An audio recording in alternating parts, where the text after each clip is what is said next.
Zapier is one of the most impressive startups in the last decade to come out of Y Combinator. And the reason why is because they've only had to raise one round of funding, and yet they generate over $50 million in annual recurring revenue today. In this video, we're gonna dig into the 5 ingredients to Zapier's success. Hopefully by the end, you'll have some growth marketing tactics as well as some overall first principles that you can apply to your own business. Hey, I'm Will, and if you're new here, I hope that you'll consider subscribing.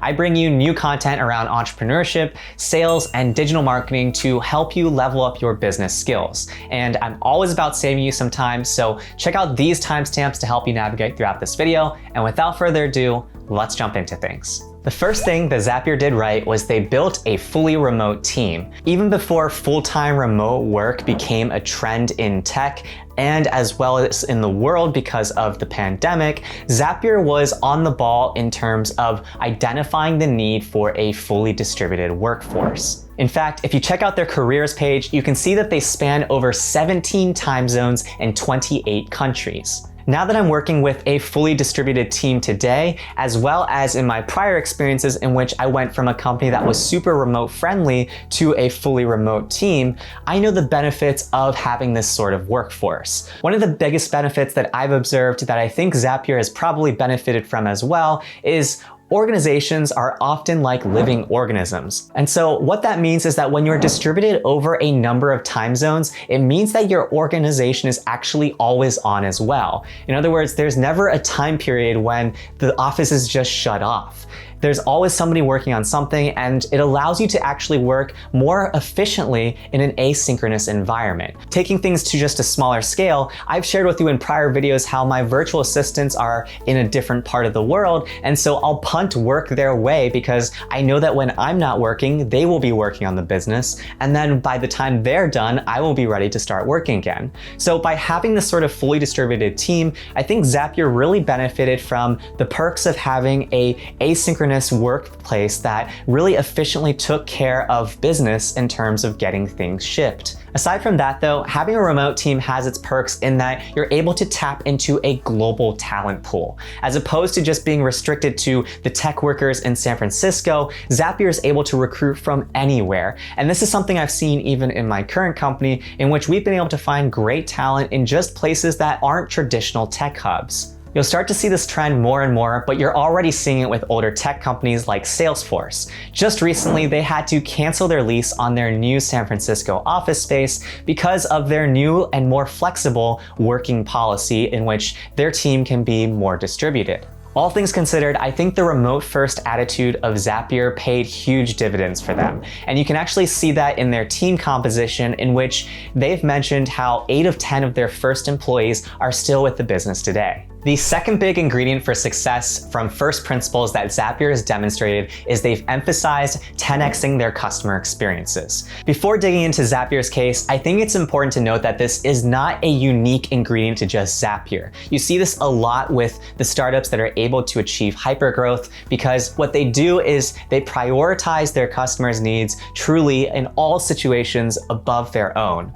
In past interviews on different podcasts, the Zapier CEO, Wade Foster, has emphasized how he has every single member of the team take part in customer support. I think this is one of the strongest things you can do as a startup in order to have a competitive edge. And as Wade Foster explains, the reason why he does this is because there's often a disconnect between the engineers that are solving the problems that users have and the problems that the users are facing. In other words, engineers might be trying to solve the problem, but they don't actually truly understand the frustration behind the problem. And so if you have this sort of disconnect between your customer support and the engineer that's solving it through your product, then your product is also going to have this same disconnect in terms of actually truly solving the problem. This is a really important takeaway behind Zapier's success as a business. By having every single person across the organization truly understanding the pain points of the customer, it allows everybody to lift each other up in building a truly remarkable product. I've actually been part of companies before in which the CEO is so protective of software engineering time that they never let the engineers actually interact with the customers. So I see these actual disconnects that happen when the software engineer is trying to solve a problem just based off of a ticket from somebody on the customer success team, but doesn't actually understand the pain point of the customer. As a result of this customer-centric approach, Zapier has achieved some remarkable returns in terms of lifetime value of their customers. In a recent Nathan Latka interview, Wade Foster actually shared how monthly churn is still less than 5%, and the lifetime value has grown 120% per customer, as well as the average revenue per user more than doubling. So from Zapier's example, you can tell how 10xing your customer experiences really has a huge difference and pays huge dividends for your business. If you want to truly internalize this, I recommend picking up a copy of Tony Hsieh's Delivering Happiness book, which he wrote over a decade ago. The third great first principle that Zapier did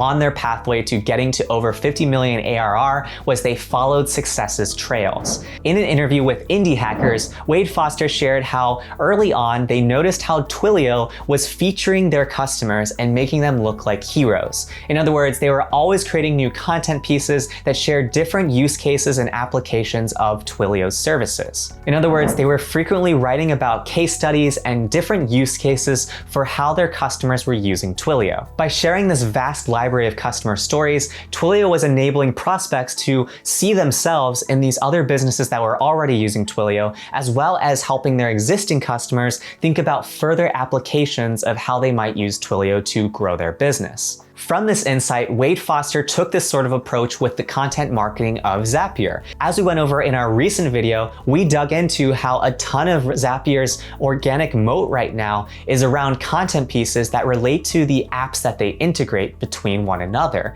So something that Wade Foster was able to pick up from Twilio was that these use case stories were really helpful in creating a flywheel of more buzz and more people talking about how they were using Zapier for their own business. I've seen this sort of human behavior even in my own current space, in which as I was growing a partners program, I realized that partners became more successful when I was able to share with them the different strategies that other partners were already seeing were working. I think the insight here is that when you see somebody else doing something that you think you can do too, you naturally latch on to the idea that it's possible and you go ahead and do it. And so in a similar way, when you're building your business, what you might want to do is come up with a ton of different user stories or examples of how people are using your product or service. That way, new people can think about themselves in the shoes of your customers and then get interested in inquiring more about your product. This is a common first principle that I see across all of the best-in-class SaaS businesses.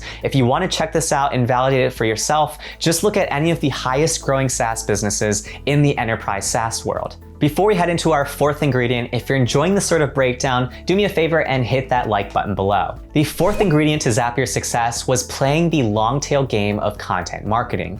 The thing is, a lot of times venture capitalists don't think that organic SEO is a truly competitive moat for a business. But what's misunderstood is that it actually can be when it's done over a long period of time. Zapier is one of the first companies I've seen that has truly invested a multi-year effort to their SEO strategy. As we went over in my last video, Zapier ranks for tons of long tail keywords around all of the different applications that they integrate with. In case you don't know what Zapier does, they essentially help different apps communicate with one another without needing a direct integration. Zapier essentially adds a layer in between in which they are able to feed in data from one application to the next application.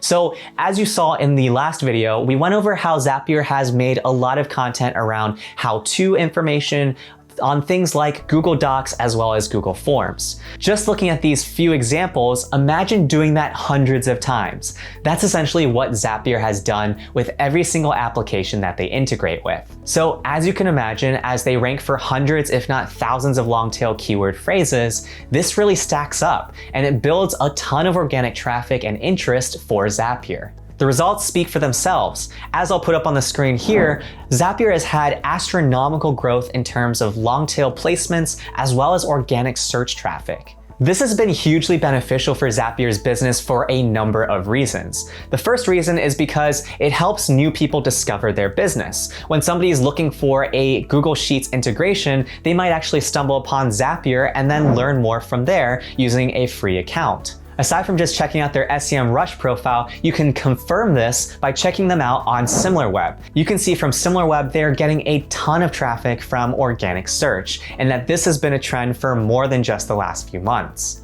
Another reason why this is a huge growth marketing channel is because if you're writing about Google Sheets and an integration with Pipedrive, then it actually incentivizes both Google Sheets and Pipedrive to promote that integration with Zapier as an option for its users. So in other words, you build up more partnerships with other businesses in which they will create some sort of page on the Pipedrive side of things to share how things integrate with Zapier, and in the process, they'll probably provide some sort of backlink that then goes back to Zapier.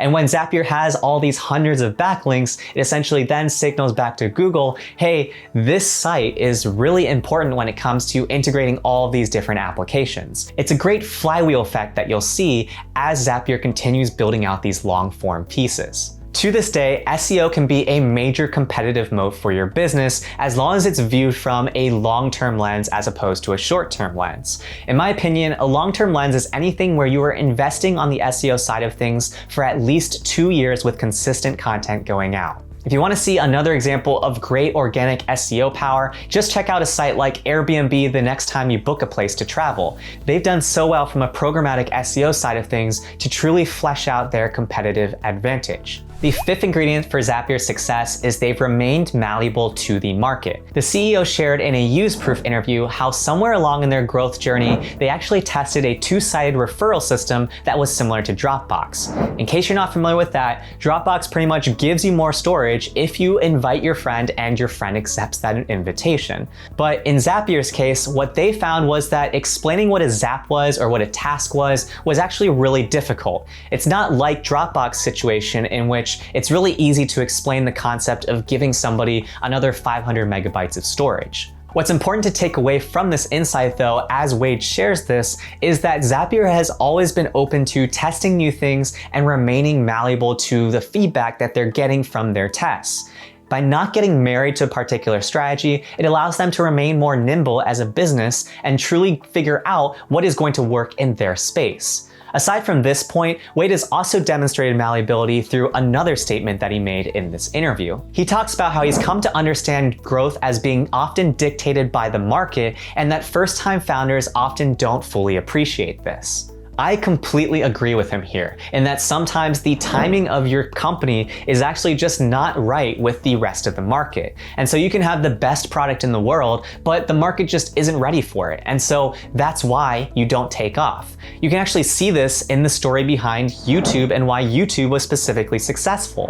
YouTube was not the first video streaming site that ever came out. However, they came out at a time in which the overall space of broadband internet and high-speed internet really became more mainstream. So as a result, YouTube was able to win when they came onto the market because of the fact that everybody had fast enough internet to not just be stuck buffering their videos. Playing in the right sandbox was pivotal for Zapier's success because it gave them enough time to truly flesh out product market fit. And then from there, from achieving their initial product market fit, they were able to identify their true upside in terms of the bigger marketplace that existed for them. Combined with all the prior ingredients for success, a beautiful flywheel took off. There are two big takeaways from today's video. The first one is, as Naval says, play long-term games with long-term people. That allows you to have more probabilities of actually being successful. The second big takeaway is to 10x your competition through your customer experiences. When you truly put your customers first, you will typically win in whatever space you pursue.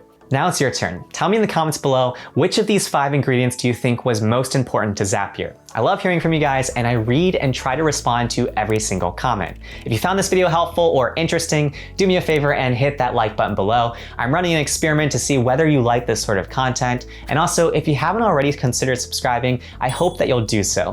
I teach you something in sales, digital marketing, and entrepreneurship that you hopefully didn't learn in school to help you level up your business skills. In my next video, I'm going to be digging into another startup topic. In the meantime though, check out these videos that YouTube thinks you might like.